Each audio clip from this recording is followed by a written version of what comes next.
Welcome back to our channel, mine and Belle's.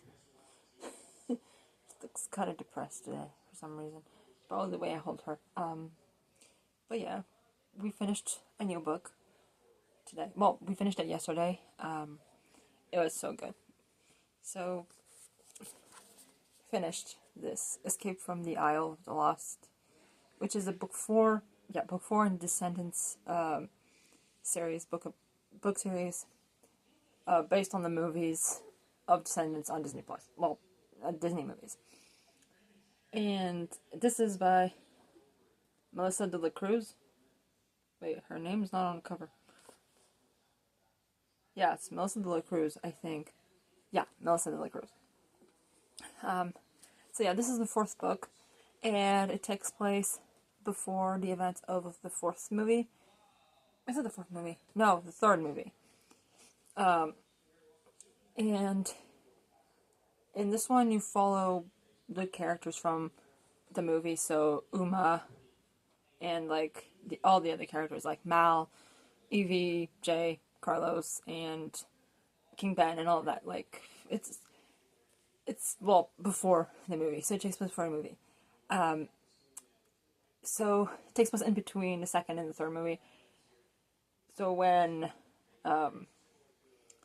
it's basically when Uma, after she got, like, not banished, but, like, she got away from the fight at the end with Mal, she has been sneaking around Oradon and trying to, like, get back to the Isle of the Lost to just see if the barrier was actually really unpenetrable.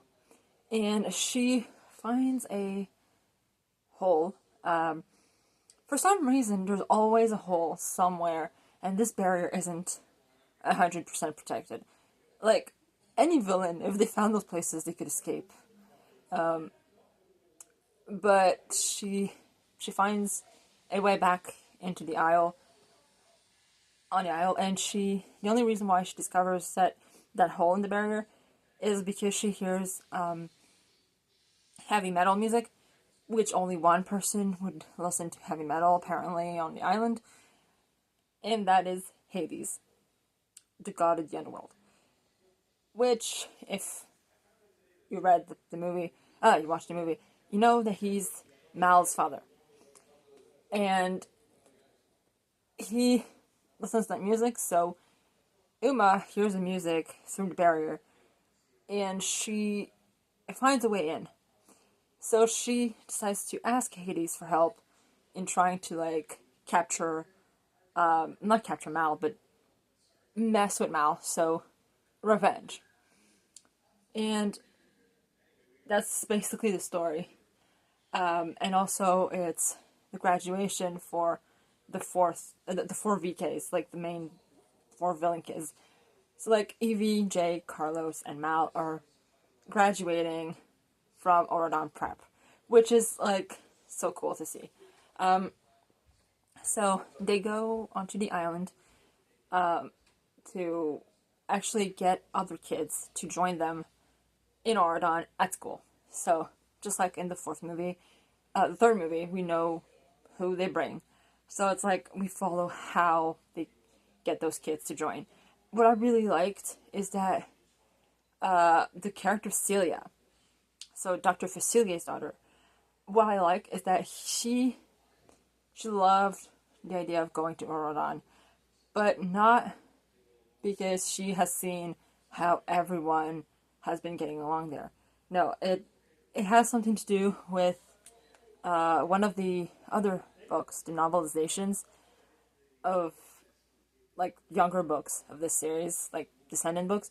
Her sister, I have not cat fur, but like bunny fur in my face. It's annoying.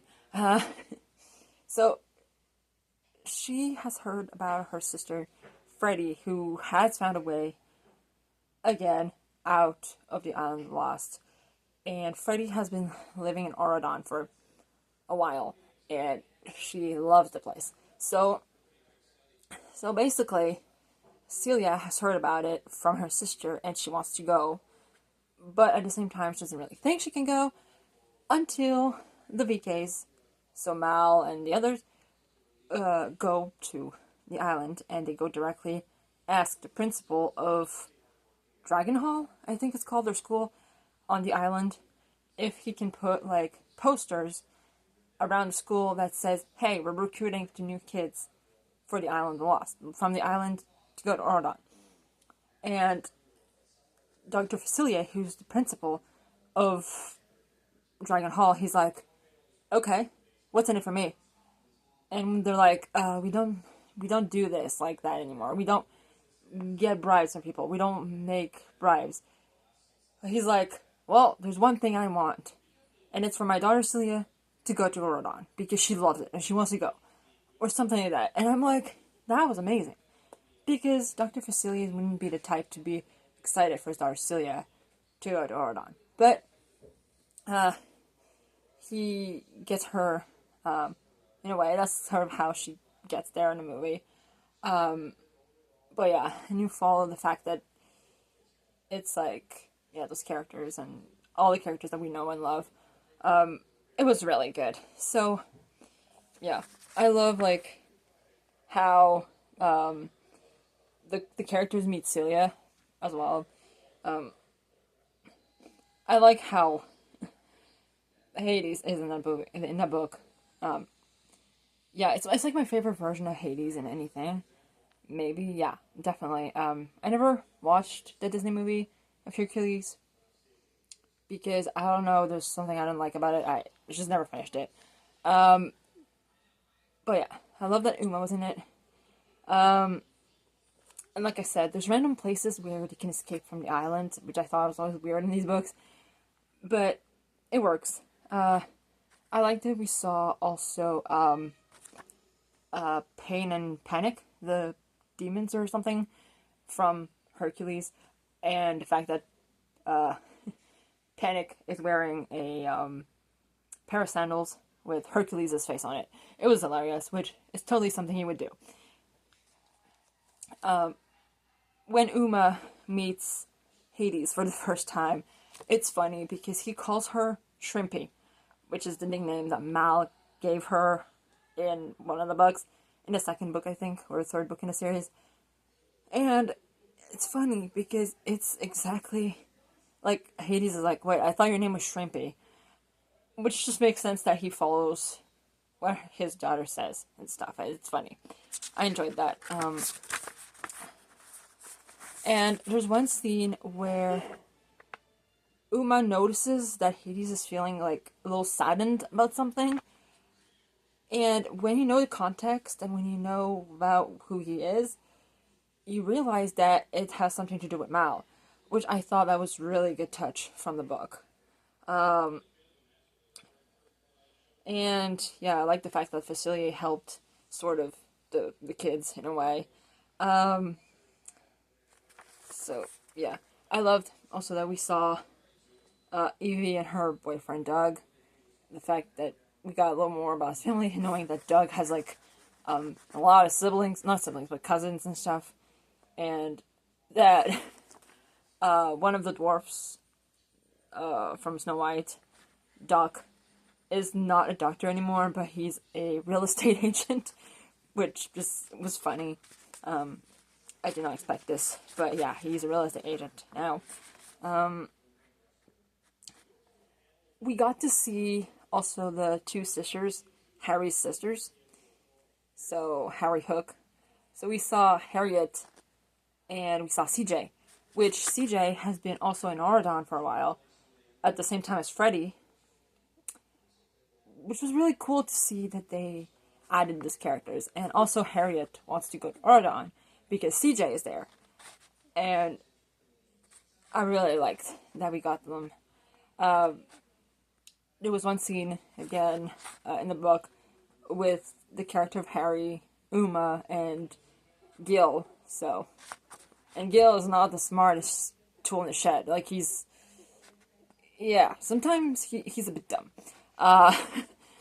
So Mal ends up calling Harry Mr. Coat Hanger, which, because of the hook.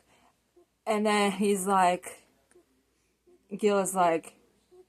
Wait, no, his name is Harry. And then he's like, oh, I get it.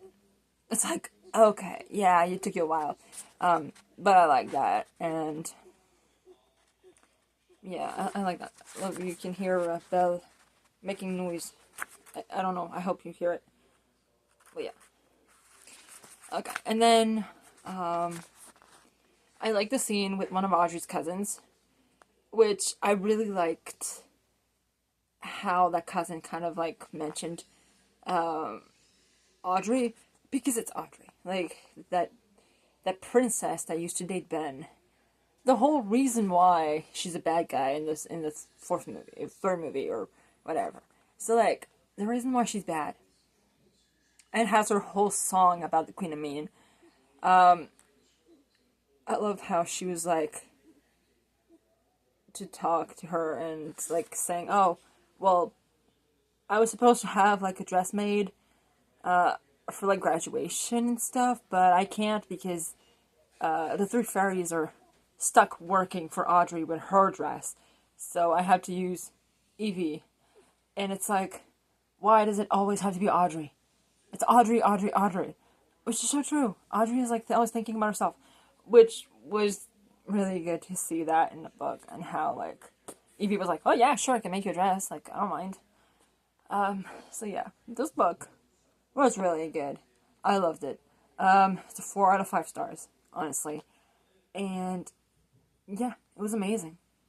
I definitely need to read the 5th book in the series, which follows for, yeah, the 4th movie, which is the one in Neverland. So, The Rise of Red, I think it's the 4th movie.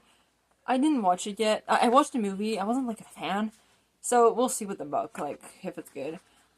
It's called Beyond the Isle of the Lost, Wonderland, which also kind of makes no sense because there's already characters from Wonderland in this one. Well, not exactly. Like they're not really in this one much, but there is a character, I think, that is like either a daughter of the Cheshire Cat, or she's not the daughter of Cheshire Cat, but she's the daughter of either Alice or something, I feel like.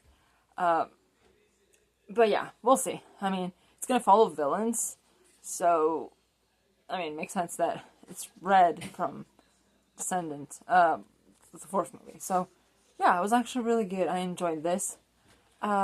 Reading the acknowledgements, I don't usually read them, but reading the acknowledgements made me cry because, you know, the author mentions the actors who played characters in the movies, and one of them, well, passed away, and it was just, like, sad to, like, sort of read his name, and it also made me think of my cousin at the same time, because, because my cousin, loved him a lot, and, yeah, it was just really sad to read this, but, I guess, in a way, kind of, like, yeah, you can get to see this character again in the movies. Well, he's not in the movies, but we can see him in the book, which is pretty nice. One of his characters. So yeah, like I said, 5 stars. And currently we're reading another book, which is The Word is Murder by Anthony Horowitz. We started it yesterday, and we enjoy it. Do we enjoy it? Yep, we do. So, yeah, until next time with another video.